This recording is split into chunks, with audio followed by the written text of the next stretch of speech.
Oi, gente, bom dia. Antes da gente começar a nossa aula, eu vou dar umas dicas de estudo para vocês. Procure um lugar calmo, bem arejado e silencioso. Tenha sempre perto de você um estojo contendo seu lápis e borracha. Tenha sempre ao seu lado seu material didático, ou seja, seu livro de história e seu caderno. Hoje nós vamos falar sobre a Guerra dos Farrapos, ok?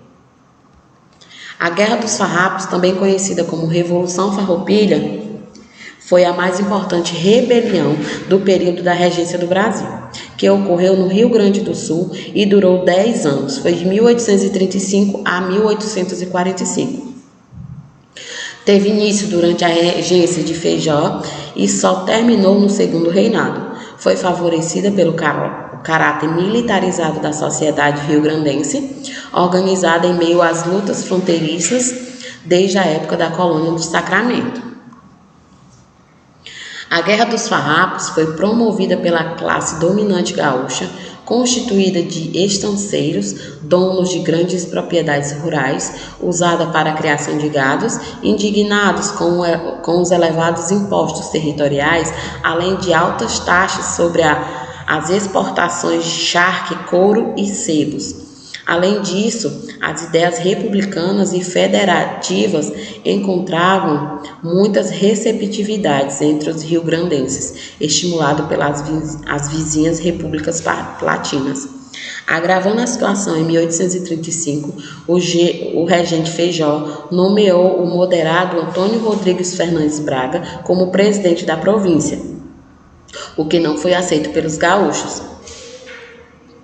Na Assembleia Provincial, tornou-se cada vez mais viva a oposição ao presidente Fernandes Braga. No dia 20 de setembro de 1835, uma revolta armada, com pouco mais de 200 cavaleiros, se estabeleceu nos arredores da capital. Uma pequena força armada, enviada para dispersar os rebeldes, foi repelida e obriga a regressar. Alarmando, o presidente fugiu para Vila do Rio Grande, instalando ali seu governo. No dia seguinte, o comandante da Guarda Nacional local, Bento Gonçalves, um dos principais promotores do movimento, entrava em Porto Alegre e, com o apoio da Assembleia Provincial, em 1836, proclamou a República de Piratini. O regente Feijó nomeou novo presidente para a província, José de Araújo Ribeiro, futuro visconde do Rio Branco. A guerra continuou e os legalistas conseguiram prender vários chefes rebeldes, entre eles Bento Gonçalves, que foi mandado para a Bahia, de onde fugiu com a ajuda da maçonaria. Em setembro de 1937, regressa ao Sul e é eleito presidente da República do Piratini. A luta dos rebeldes era cada vez mais popular e, com o apoio do revolucionário italiano Giuseppe Garibaldi, os movimentos se propagou. Pressionado, Feijó foi obrigado a renunciar. Iniciou-se a regência de Araújo Lima, apoiado pelos conservadores. A Guerra dos Farrapos foi motivada pela insatisfação dos gaúchos com a centralização do poder do império e a política fiscal da época. Em um primeiro momento, o levante realizado na província do Rio Grande do Sul era pequeno e focalizado contra os impostos cobrados pelo governo. No entanto, essa revolta cresceu, tomou áreas de separatismo e levou à proclamação da República Rio-Grandense, ou República de Piratini, em setembro de 1836. A questão separatista da revolta dos farrapos ainda é assunto de intenso debate entre os historiadores. Sobre o movimento ter, desde o início, realmente um caráter separatista ou de apenas buscar a conquista de maior autonomia para as províncias do Rio Grande do Sul, nos moldes federalistas. Giuseppe Garibaldi foi um dos grandes personagens da Guerra dos Farrapos e um dos envolvidos na conquista de Laguna em 1939. Tratado de Poncho Verde. As negociações entre o governo brasileiro e os farrapos estenderam-se por anos e resultaram na assinatura do Tratado do Poncho Verde, que colocou fim no movimento em 1845. Esse tratado os farrapos reconheceram a sua derrota e finalizaram a revolta em troca de determinadas garantias dadas pelo governo imperial.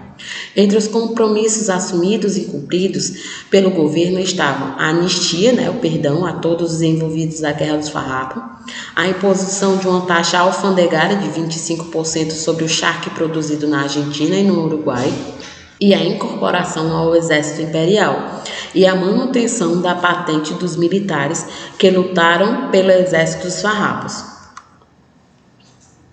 Apesar da Guerra dos Farrapos ter sido um movimento com alguns ideais liberais, ela em si não tinha caráter abolicionista. O fim do trabalho escravo não era uma unanimidade entre os farrapos e por isso não estava em sua pauta promover a abolição da escravidão. Sabe-se, inclusive, que o grande líder do movimento, Bento Gonçalves, após morrer, deixou como herança uma grande quantidade de escravos para seus filhos. O resultado foi que os lanceiros negros foram massacrados pelas tropas imperiais.